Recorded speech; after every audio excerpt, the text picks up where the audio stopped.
ትንቢት አሞጽ ነቢይ አሞጽ ካብ ጥቋዕ እትበሃል ንእሽቶ ከተማ ኣብ ጥቓ ቤተልሔም ዝነብር ዝነበረ ክኸውን ከሎ ኣባጊዕ ብምርባሕን ዳዕሮ ብምዕራይን እዩ ዝነብር ዝነበረ። አሞጽ ወዲ ነቢይ ወይ ወዲ ካህን ኣይኮነን፣ ነገር ግን ንቤተሰቡ ዘገልግል ኣምላኹ ዘምልኽ እዩ ነይሩ።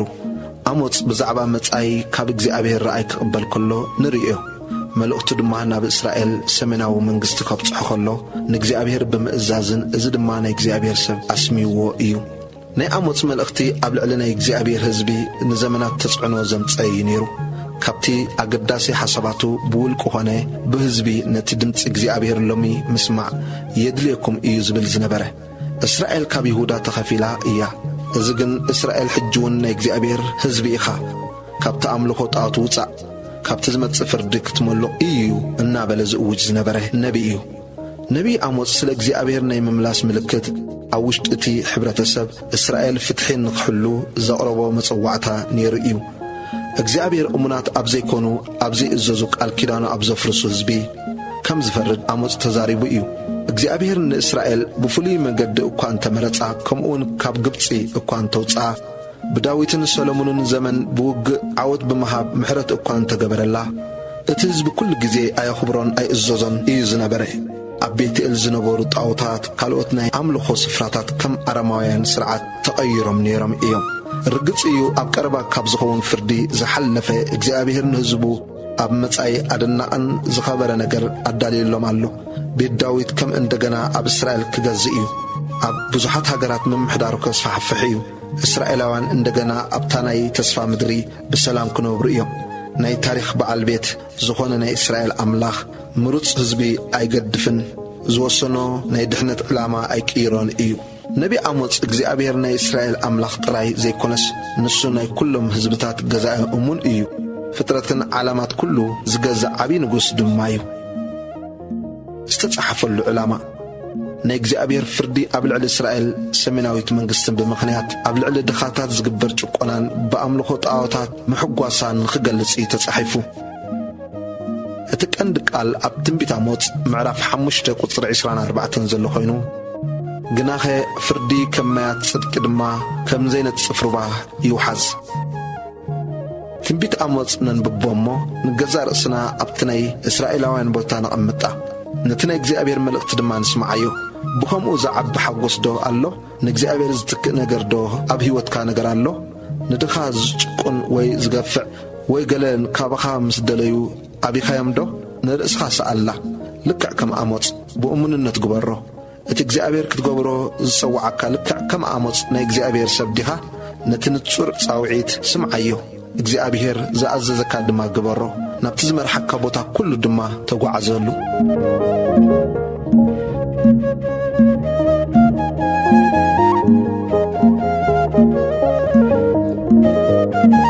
እዚ ዝረኣናዮ ድሕሪ ባይታ ናይ ትንቢት አሞጽ ክኸውን ከሎ ምዕራፍ 1 ቁጽሪ 1 ቃላት አሞጽ እቲ ካብ ጓሶት ተቋዕ ዝነበረ ብዘመን ኡዝያ ንጉሥ ይሁዳን ብዘመን የሮብዓም ወዲ ዮአስ ንጉሥ እስራኤልን ቅድሚ እቲ ምንቅጥቃጥ ምድሪ 2 ዓመት ብዛዕባ እስራኤል ዝረአዮ። ቁጽሪ 2 በለውን እግዚአብሔር ካብ ጽዮን ይጓዝም፣ ካብ የሩሳሌም ከዓ ድምፂ የስምዕ። እቲ ጓሶት ዝጓስይሉ ይሓዝን፣ ርእሲ ቀርሜሎስ ድማ ይነቅጽ። ፍርዲ እግዚአብሔር ኣብ ልዕሊ ጎረባብቲ እስራኤል ሶርያ። ቁጽሪ 3 እግዚአብሔር ከምዚ ይብል ኣሎ፣ ንጊልዓድ ብሓጺን መኸዲ ኣኺዶምዋ እዮም እሞ ስለ 3 ገበን ደማስቆ ዕረ ስለ 4 እኳ ደኣ መዓተይ ካብኣ ኣይክመልስን እየ። ኣነ ናብ ቤት ሓዛኤል ሓዊ ክሰድድ እየ፣ ንኣዳራሻት ቢንሃዲድ ከዓ እሞ ከብሎ እዩ። ንመሃርሃሪ ደማስቆ ክሰብሮ፣ ነቶም ኣብኡ ዝነብሩ ድማ ካብ ለስ ኣዊን፣ ነቲ ዘንጊ ዝሕዝ ከዓ ካብ ቤት ኤድን ከጽንቶም እየ። ህዝቢ ሶርያውን ተማሪኹ ናብ ቂር ክኸይድ እዩ ይብል እግዚአብሔር። ፍልስጤም። ቁጽሪ 6 እግዚአብሔር ከምዚ ይብል ኣሎ፣ ናብ ኢድ ኤዶም ኣሕሊፎም ክህብዎምሲ ንኹሎም ምርኮ ማሪኾምዎም እዮም እሞ ስለ 3 ገበን ጋዛ ዕረ ስለ 4 እኳ ደኣ መዓተይ ካብኣ ኣይክመልስን እየ። ኣነ ናብ ቅጽሪ ጋዛ ሓዊ ክሰድድ እየ፣ نادراشتا كا مخبلو إيو نتم أبو زنبرو كاب أشدود نتزنجي زحز دما كاب أسقالون كصنتم إيه إيدي أبلعلي إقرون كملس إيه توم سترف لستقماويان كا كتفو إيوم يبلغزي أبيهر أملخ تيروس وصرت شعاته እግዚአብሔር ከም ዝብል ኣሎ ነቶም ምሩኻት ብምልኣቶም ናብ ኢድ ኤዶም ኣሕሊፎም ሂቦምዎም ንኺዳን ኣሕዋት ከዓ ኣይዘከርዎን እሞ ስለ ሰለስተ ገበን ጢሮስ እረ ስለ 4 እኳ ደኣ ማዕተይ ካብኣ ኣይክመልስን እየ ኣነ ናብ ቅፅሪ ጢሮስ ሓዊ ክሰድድ እየ ነቲ ኣዳራሻታ ከዓ መከብሎ እዩ ኤዶም ቁፅሪ 11 እግዚአብሔር ከም ዝብል ኣሎ ንሓው ብሰይፍ ሰጊግዎስ ኩሉ ምሕረት ከዓ ዓጽዩ ኩራኡ ድማ ኩሉ ግዜ ቀዳዲዱ ነድሩን ንሓዋሩ ዓቂሩ እዩ እሞ ስለ ሰለስተ ገበን ኤዶም እረ ስለ 4 እኳ ደኣ ማዕተይ ካብኣ ኣይክመልስን እየ ኣነ ናብ ቴማን ሓዊ ክሰድድ እየ ነቲ ኣዳራሽ ቦፅራ ከዓ መከብሎ እዩ ኣሞን ቁፅሪ 13 እግዚአብሔር ከም ዝብል ኣሎ دوبم من تكفحس نتنطنسات جلعت كبدن قديدم ون يممو سلسلسته جبن دك عمون رسل 4 اقدا معتي كابا اكملسن ايه انا اب قصرير رابا حوخ اقد ايه نتي ادراشتا خا بمعلتوج اما اكل صدرتا بمعلته كت اما اكل هبولا مخ كبلو ايه نغسم دمانسو مس مسافنتو تماريخو خيد ايو يبل እግዚአብሔር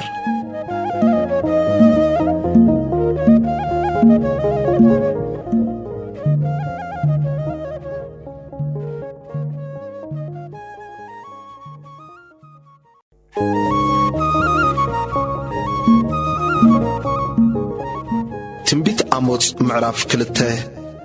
ሞዓብ ቁጽሪ 1 እግዚአብሔር ከም ዝብል ኣሎ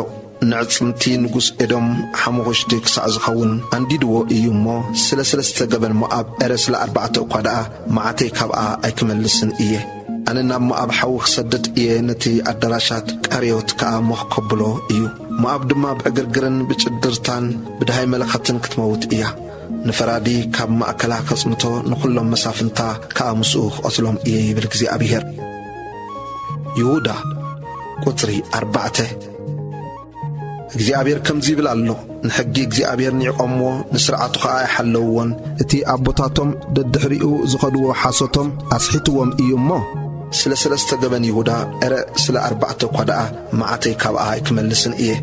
ናብ ይሁዳ ሓዊ ክሰድድ እየ ነቲ ኣዳራሻት ኢየሩሳሌም ከዓ መኸብሎ እዩ ፍርዲ እግዚአብሔር ኣብ ልዕሊ እስራኤል ቁጽሪ 6 እግዚአብሔር ከም ዝብል ኣሎ ነቲ ጻድቕ ብብሩር ነቲ ድኻ ከዓ ብሓንቲ ድምፂ ሳእኒ ሸይጦምዎ እዮም እሞ ስለ ሰለስተ ገበን እስራኤል እረ ስለ 4 እኳ ደኣ ማዕተይ ካብኣ ኣይክመልስን እየ ኣብ ርእሲ ድኻታት ተጎጓ ምድሪ ክርእዩ ይትምነዩ ንመገዲ ትሑታት ይጠውይዋ ነቲ ቅዱስ ሰማይ ከርክስዎ ድማ ሰብኣይን ኣቦኡን ናብ ሓንቲ ሰበይቲ ይኸዱ ኣብ ጥቓ ኩሉ መስዋዕታት ነቲ ብታሕዚ ተቐበልዎ ክዳውንቲ ኣንጺፎም ይድቅሱ ናይ ካሕሳ ወይኒ ድማ ኣብ ቤት ኣምላኾም ይሰትዩ ግናኸ ኣነ ነቲ ቁመቱ ከም ቁመት ኦም ሊባኖስ ምጽንዑ ድማ ከም ኣውሒ ዝነበረ ኣሞራዊ ኣብ ቅድሚኦም ኣጥፋእክዎ ንፍሬኡ ካብ ላዕሊ ንሰራውሩ ከዓ ካብ ታሕቲ ኣጥፋእክዎ ካብ ሃገር ግብጽ ዘውጻእክኹም ኣነ እየ ሃገር ኣሞራዊ ክትወርሱ ድማ ኣብ በረኻ 40 ዓመት መራሕኹም ካብ ደቅኹም ነቢያት ካብ ኣግባዝኩም ከዓ ናዝራውያን ኣተንሳእኹ ኣቶም ደቂ እስራኤል ከምዶ ኣይኮነን ይብል እግዚአብሔር ንስኻትኩም ግና ነቶም ናዝራውያን ወይና ኣስተኸምዎም ንነቢያት ከዓ ኣይትነበዩ ኢልኩም ኣዘዝኩምዎም ከምቲ እንዳኣቲ ዝመልአት ዓረብያ እትሰግድ እንሆ ኣነ ከስግደኩም እየ ጎያይ ምህዳም ይስእን እቲ ብርቱዕ ድማ ምብርታዑ ኣየብርትዖን እቲ ጅግና ከዓ ነፍሱ ኣየድሕንን በዓል መንትክ ድማ ዶ ኣይብልን በዓል ቁልጥፍ እግሪ ከዓ ኣየምልጥን ፈረሰኛውን ነፍሱ ኣየድሕንን በታ መዓልቲ እቲኣስ ካብቶም ጀጋኑ እቲ ኣዝዩ ተባዕ እኳ ጥራዩ ይሃድም ይብል እግዚአብሔር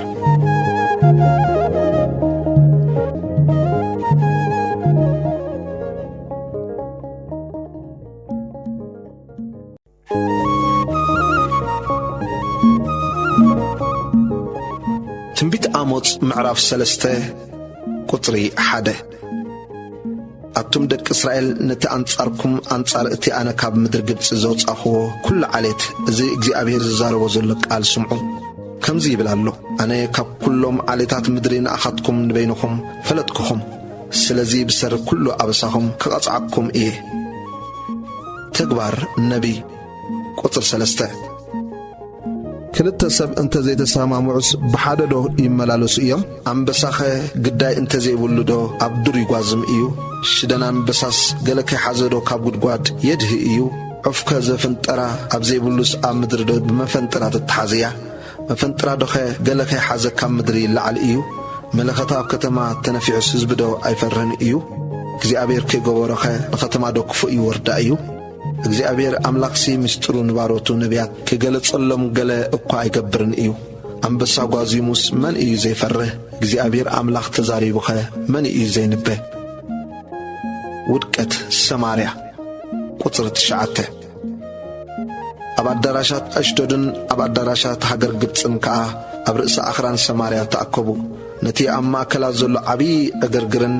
ነቲ ኣብ ውሽጣ ዘሎ ዓመፃን ጠምቱ ኢልኩም ኣውጁ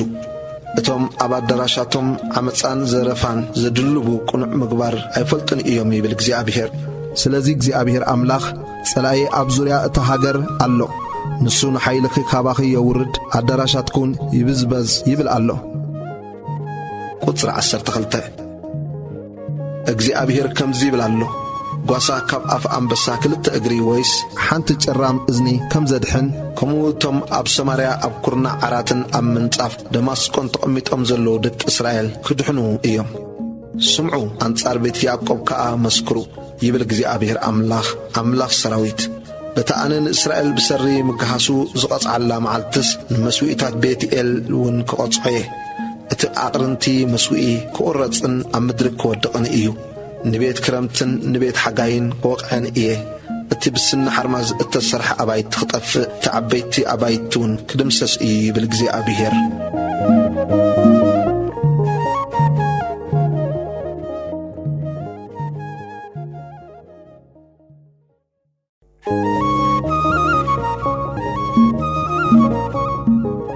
تنبيت آموت معرف 4 قطري 1 أتن أبكرن سماريا أتنبرا أحاباسان ندخاتات التتقع نمسكين كا التجنقع نقويتت كن أمتصو نست اتبلا زقال إذا سمعة بزي أبيهر أملاخ بقدسنا ومحالي إنه تنسخات كن بعانك قريبو اتهم كاباخن زترفو دما بمقلب عصا اتسحابالن معالتات كمتساخن إيين نسخات كن نفس وكف كن بتفروس تخيل كن كرميخن كتوصع نابهارمون كا كتدربيا يخن يبلك زي أبيهر إسرائيل كابس حتوتهم أي تمهرون قطري 4 ناب بيتئل نعو أبسو ناب جلقالون أبسا أبزحو نقو مسوأتكم أبس السالستي كعشركم أقربو أتم دك إسرائيل كم زكت قبرو فتيهم يكم مسوأت مسكانا كاب زبوخعي أقربو نيفقاد هي أبكا أوجو أوريون يبلك زي أبيهر أملاخ أنا دما أب كلن كتماتاتكم تصري سني حابكم أب كلن سفراتكم كا إنجرا أسأنكم نسخاتكم جنا نباي أيتملسكم اللي بالجزابير أنا ون نعطيت جنا 3 ورح تريفا كله زناب كلا أخوكم أبتحنتي كتما أزنبكو أبتحنت كتما جنا أزنبكم أبتحنت خفل الزنبة إتازي زنبا كفلي كا حقوقت كلتا 3 ختما دما ماي كستيا نبحنت ختما كدا أمو أيرويان نسخاتكم جنا نباي أيتملسكم اللي بالجزابير قطر 9 بحقن بواغن وقعكم نتبزح أتخلت وينكم بلساوتكم أوالعكم أنبت أبلعو نسخاتكم جنا نباي تملسكم إبلك زي أبيهر أنا كمتي أبقبت زخونة فراق سدد كلكم نقبازكم بسيف قتلكو نفراسكم ماركوهم نتناي سفركم بدبد نبقى فنشاهم أديبكو نسخاتكم جنا نباي تملسكم إبلك زي أبيهر كمتي زي أبيهر نصدومن قمرانز قلبتكم نسخاتكم كأكب حوي كم أتمنتل إياركمكم جناها نسخاتكم سي نبايا يتملسكم يبلغ زي أبيهر قطر 10 سلزي أتا إسرائيل كمزي كجبركاي زي كجبركاي مو أتا إسرائيل نأملاكا تتقابل تدالو إنه أتي آخران زسرح نفاس كازفتر نسبد ما حسابون تايكم زخونا زقل تصلو اتن وقحتات سلمات زقبر ኣብ ትልዕል ዝበለ ቦታታት ምድሪ እውን ዝረግጽ ስሙ እግዚኣብሔር ኣምላኽ ሰራዊት እዩ።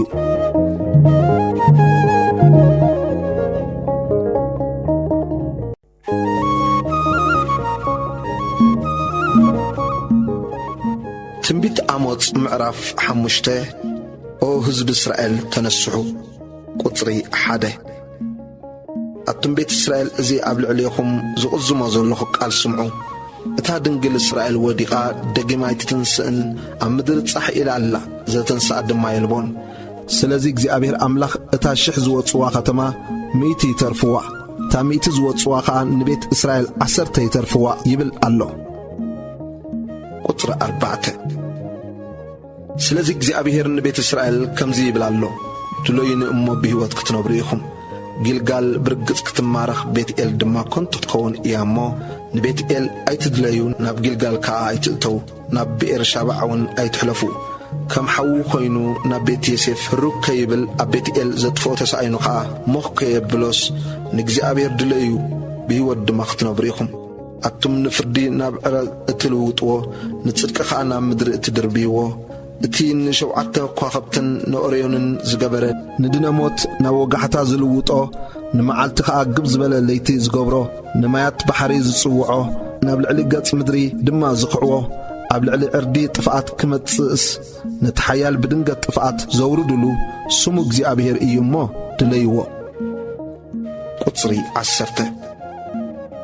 ነቲ ኣብ ደገ ዝገንሕ ይጸልእዎ፣ ነቲ ብቕንዕና ዝዛረብ ከዓ ይፍንፍንዎ። ንድኻ ስለ ዝረገጽኩሞ ነቲ ተሰኪምዎ ዝነበረ ስርናይ ከዓ ስለ ዘይገደፍኩሞ ብጽሩብ ኣእማን ኣባይቲ ሰራሕኩም ኣይክትነብርዎን ከዓ ኢኹም። ዘብህግ ኣታኽልቲ ወይኒ ተኸልኩም፣ ወይኒ ድማ ኣይክትሰትዩን ኢኹም። ኣነስ ብህሰትኩም ብዙሕ ኃጢኣትኩም ከዓ ብርቱዕ ከም ዝኾነ እፈልጥ እየ። ነቲ ጻድቕ ተጻብብሉ ደርሆ ትቕበሉ፣ ነቲ ምስኪን ኣብ ደገ ትገፍዕዎ ኣለኹም። ክፉእ ዘመን እዩ እሞ ስለዚ እቲ ለባም በዚ ኸምዚ ዝመሰለ ዘመን ስቕ ይበል። ቁጽሪ 14 ብሕይወት ክትነብሩስ ሰናይ ድለዩ እከይ ኣይኮነን። ከምኡ ኸዓ ከምቲ ዝበልኩም እሞ እግዚኣብሔር ኣምላኽ ሰራዊት ምሳኻትኩም ክኸውን እዩ። እከይ ትጽልኡ ሰናይ ከዓ ኣፍቅሩ፣ ኣብ ደገውን ፍርዲ ኣጽንዑ። ምናልባሽ እግዚኣብሔር ኣምላኽ ሰራዊት ነቲ ካብ ዮሴፍ ዝተረፈ ክርሕርሓሉ እዩ። ቁጽሪ 16 ስለዚ እግዚኣብሔር ኣምላኽ ሰራዊት እቲ ጐይታ ከምዚ ይብል ኣሎ፣ ኣብ ኩሉ ኣደባባያት ክቝዘም፣ ኣብ ኩሉ መገድታት ከዓ ዋይ ዋይ ክበሃል እዩ። ንሓረስታይ ናብ ሓዘን፣ ነቶም ምልቀስ ዝኽእሉ ከዓ ናብ ብኽያት ክጽውዕዎም እዮም። ብማእከልካ ክሓልፍ እየ እሞ ኣብ ኩሉ ኣታኽልቲ ወይኒ ብኽያት ክኸውን እዩ ይብል እግዚኣብሔር። ቁጽሪ 18 ኣቱም ንመዓልቲ እግዚኣብሔር እትደልዩ ወይልኹም፣ መዓልቲ እግዚአብሔር እንታይ ትጠቕመኩም? ንሳስ ጸልማት እያ ብርሃን ኣይኮነትን። ከምቲ ካብ ቅድሚ ኣንበሳ ዝሃድም እሞ ድቢ ዝጓነፎ፣ ከምቲ ናብ ቤት ኣትዩ ኢዱ ኣብ መንደቕ ዘጸግዕ እሞ ተመን ዝነኽሶ ብመዓልቲ እግዚአብሔር ጸልማትን ብርሃን ዘይብላን ዶ ኣይኮነትን? ድቕድቕ ጸልማትን ምንጽብራቕ ዘይብላን ዶኸ ኣይኮነትን? ንበዓላትኩም ጸላእኹን ንዓቅኩን፣ ንኣኼባ በዓላትኩም ድማ ኣይሽጥቶን። መስዋዕቲ ምሕራርን መስዋዕቲ ብልዑኹምን እንተኣቕረብኩምለይ እኳ ኣይቅበሎን እየ። ነቲ ናይ ስቡሕ ከብትኹም መስዋዕቲ ምስጋናውን ቁሊሕ ኣይክብሎን እየ። ድሃይ ቅኔታትካ ካባይ ኣርሐቕ፣ ኣና መሰንቁታትካ ኸዓ ኣይሰምዕን እየ። ግናኸ ፍርዲ ከም ማያት ጽድቂ ድማ ከም ዘይነጽፍ ሩባ ይውሓዝ። ኣቱም ቤት እስራኤል 40 ዓመት ኣብ በረኻስ መስዋዕቲ ሕሩድን መስዋዕቲ ብልዕን ዶ ኣቕሪብኩምለይኹም? ነቲ ድንኳን መለኮምን ንምስልታት ጣዖታትኩምን ነቲ ንርእስኹም ዝገበርኩሞ ኮኸብ ኣምላኽኩምን ተሰከምኩም። ስለዚ ንኽንየው ደማስቆ ክማርኸኩም እየ ይብል እቲ ኣምላኽ ሰራዊት ዝስሙ እግዚአብሔር።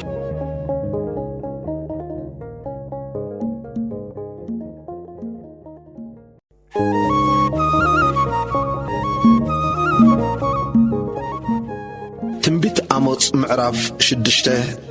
ጥፍኣት እስራኤል ቁጽሪ 1 እቶም ኣብ ጽዮን ሃዲኦም ኣብ ከረን ሰማርያ ድማ ተኣሚኖም ዝነብሩ ቤት እስራኤል ከዓ ዝኸዱዎም ስሙያት ሓላቑ ኣሕዛብ ወይልኦም ናብ ካልነ ሕለፉን ጠሙቱን። ካብኡ ድማ ናብታ ዓባይ ሓማት ኪዱ፣ ናብታ ናይ ፍልስጥኤማውያን ጋት ከዓ ወረዱ። ንሳተንዶ ካብዘን መንግሥታት እዚአን ይበልጻየን? ወይስ ዶባንዶ ካብ ደብኩም ይገፍሕ እዩ? ንስኻትኩም ነታ ሓሰምቲ መዓልቲ እተርሕቁ ነታ መንበር ዓመፃኻ እትቐርቡ ኢኹም ኣብ ዓራት ስኒ ሓርማዝ ዝጉምሰሱ ኣብ መንጸፎም ድማ ዝጋደሙ ካብ መጓሳ ኣባጊዕ ጥቦታውቲ ካብ ደንቢ ኣሓውን ኣባቲ ዝበልዑ ብድሃይ መሰንቆን ዝደርፉ ከም ዳዊት ድማ መሳርያ ሙዚቅ ዘዳልዉ ብገፊሕ ዋንጫ ወይኒ ዝሰትዩ ብሉጽ መዓዛ ኸዓ ዝልከዩ ብስብራት ዮሴፍ ግና ዘይጉህዩ እዮም ስለዚ ሕጂ ምስቶም ቅድም ዝማረኹ ክማረኹ እዮም ወኻዕታ እቶም ኣብ መኣዲ እተጋደሙ ድማ ክውዳእ እዩ ቁጥሪ 8 እግዚአብሔር አምላኽ ብርእሱ መሓለ ይብል እግዚአብሔር አምላኽ ሰራዊት ኣነ ንትዕቤት ያዕቆብ ፈንፈንኩ ኣዳራሻቱኻ ጸላእኹ ነታ ከተማውን ምስናይ እቶም ኣብኣ ዝነብሩ ኩላቶም ኣሕሊፈ ክህባየ ክኸውን ድማ እዩ ኣብ ሓንቲ ቤት 10 ሰብ እኳ እንተተረፉ ክሞቱ እዮም ዘመዱ ምስቲ መንደዲ ነቲ ኣጽንቲ ካብ ቤት ከውፅኦስ እንተኣልዓሎ እሞ ነቲ ኣብ ውሽጢ ቤት ዘሎ ገና ደወገለ ሰብ ምሳኻ ኣሎ እንተበሎ ንስኻ ሓደ እኳ የልቦን ኢሉ ይምልሰሉ እቲ ድማ ስም እግዚአብሔር ክንሰሚ ኣይግባአናን እዩ እሞ ስቕበል ይብሎ እነሆ እግዚአብሔር ይእዝዝ ኣሎ እሞ ተዓባይ ቤት ክትፈርስ እታ ንእሽቶ ቤት ከዓ ክትጭፍለቕስ ክውቅዓ እየን ንፍርዲ ናብ መርዚ ንፍረ ጽድቂ ድማ ናብ ዕረ ለዊጥኩምዎ ኢኹም እሞ ኣፍራስ ዶ ኣብ ልዕሊ ከውሒ ይጐዩ እዮም ወይስ ኣብ ዕርዶ ኣብኡ ይሕረሱ እዮም ንስኻትኩም ብኾንቱ ነገር እትሕጐሱ በሓይልና ዶ ኣይኮናን ኣቕርንቲ ዝወሰድና እትብሉ ዘለኹም ኣቱም ቤት እስራኤል ስለዚ እንሆ ህዝቢ ክትንስኣልኩም እየ ንሳቶም ከዓ ካብቲ መእተዊ ሃማት ክሳዕቲ ውሒዝ ኣርባህ ከጨንቑኹም እዮም ይብል እግዚአብሔር ኣምላኽ ሰራዊት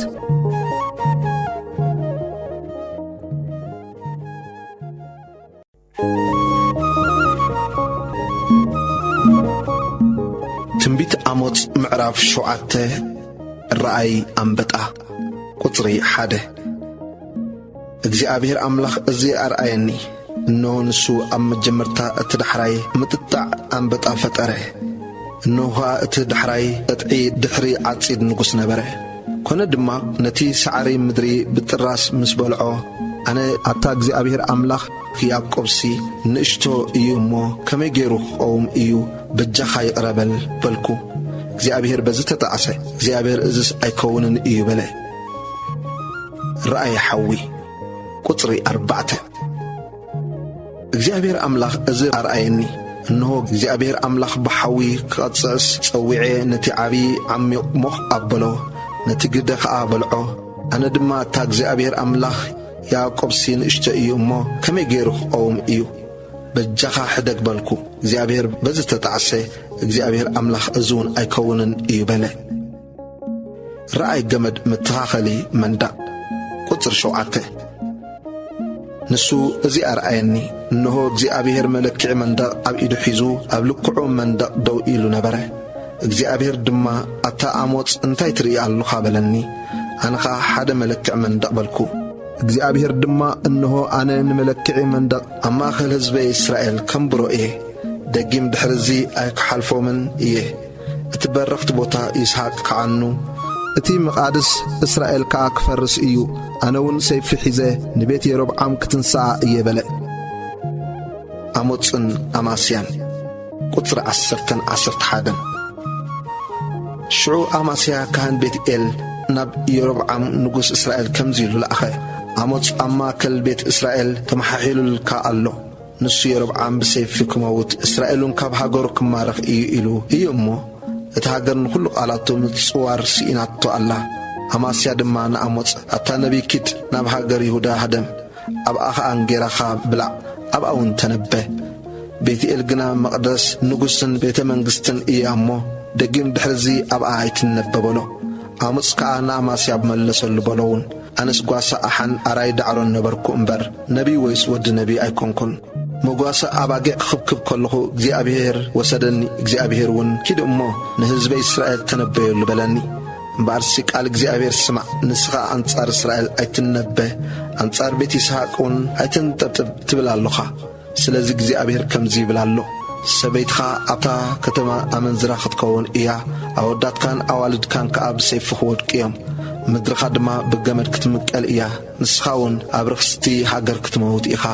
እስራኤል ከዓ ብርግጽ ካብ ሃገሩ ክማረኽ እዩ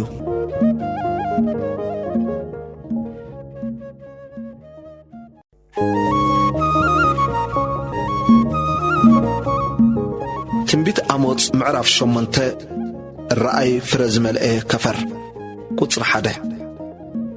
እግዚአብሔር አምላኽ እዚ አርአየኒ እነሆ አብሱል ፍረዝ መልእ ከፈር ንሱኻ አሞጽ እንታይ ትርኢ ኣለኻ በለ ኣነ ድማ ብሱል ፍረዝ መልእ ከፈር በልኩ እግዚአብሔር ውን ህዝበ እስራኤል መወዳእታ መጾም ደጊም ድሕርዚ ኣይክሓልፎምን እየ በለኒ በታመዓት እቲኣኻ መዝሙር ኣዳራሽ ብኽያት ይኸውን ሬሳታት ይበዝሑ ኣብ ኩሉ ቦታ ድማ ብስቕታ ይድርበዩ ይብል እግዚአብሔር አምላኽ ጥፍኣት እስራኤል ቁጽር 4-6 አቱም ኤፉ እና አንአስና ሲቃል እና ወሰኽና በሐሳዊ ሚዛን እና ጠበርና እኽሊ ክንሸይትሲ ስርቂ ወርሒ ማስኮን ይሐልፍ ቆፎ ስርናይ ክንከፍትከ ሰንበት ማአዝኮን ተሐልፍ ነትድኻ ብቡሩር ነትምስኪን ከኣ በሓንቲ ጽምዲ ሰኣነ ክንሻየጦ ጉርዲ ስርናይውን ክንሸይጥ ኢና እትብሉ ንስኻትኩም ነትመስኪን ክትውሕጥዎ ነቶም ሽጉራት እትሃገርውን ክተጥፍኡ እትደልዩ እዚ ስምዑ እግዚአብሔር አነ ንኩሉ ግብሮም ከቶ አይረስዖን እየ ኢሉ ብክብሪ ያዕቆብ መሓለ እቲ ሃገር በዚ ምክንያት እዝዶ ኣይተንቀጥቅጥን እቶም ኣብኡ ዝነበሩ ኩላቶም ከኣሓዝኑን ዶ ንሳ ብዘላ ከምቲ ወሓዚ ክትለዓል ከምቲ ሩባ ግብፂ ድማ በለቕ በለቕ ክትብልን ለጠቕ ክትብልን እያ በታ መዓልቲ እቲኣ ድማ ክኸውን እዩ ይብል እግዚአብሔር አምላኽ ቀትር ከሎ ንፀሓይ ክዕርባ ኣብ ድሙቕ መዓልቲ እውን ንምድሪ ከጸልምታ እየ نبعالاتكم دمانا بحزن كل مزامركم كأنا قزما كل وطئي كل قرني كل كم زخدن كل رأس دما كم زلات أخقبر إيه كم حزن بحد ولودن مودة أون كم مرار معالتن كقبر إيه قطر 11 እግዚአብሔር አምላኽ كم زيبل الله إنه أنا نبتها قرط إميت زسدلن معتات كمتعين نمسمع قال እግዚአብሔር እምበር ጥሜት እንጌራን ጽሜ ማይን አይኮነን ካብ ባሕርና ባሕሪ ካብ ሰሜንና ምብራቅ ይኹብልሉ ቃል እግዚአብሔር ክደልዩስ ናብዝን ናብትን ይጎዩ አይረኽቡውን ከኣ በታ መዓልቲ እቲኣ እተን ጽቡቓት ድናግልን እቶም ኣጓብዝን ብጽሚ ይሕልሉ እቶም ባሕጢያት ሰማርያ ዝምሕሉ እሞ ኣታዳን ኣምላኽካ ሕያው እዩ መገዲ ብኤር ሸባዕ ከኣ ሕያው እዩ ዝብሉ ይወድቁ መሊሶም እውን ኣይትንሱን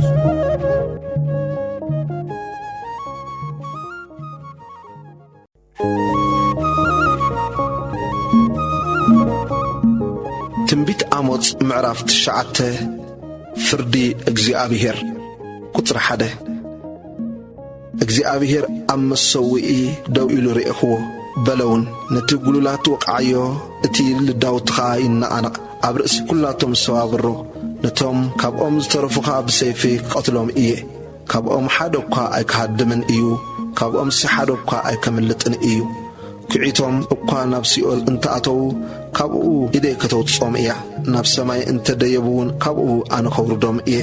ኣብ ርእሲ ቀርሜሎስ እኳ እንተተሓብኡ ኣነ ደልየ ካብኡ ከውፅኦም እየ ካብ ዒንተይ ናብ መዓሙቕ ባሕሪ እንተተሓብኡ ኣብኡ ንተመን ክእዝዞ እየ ክነኽሶም ከኣ እዩ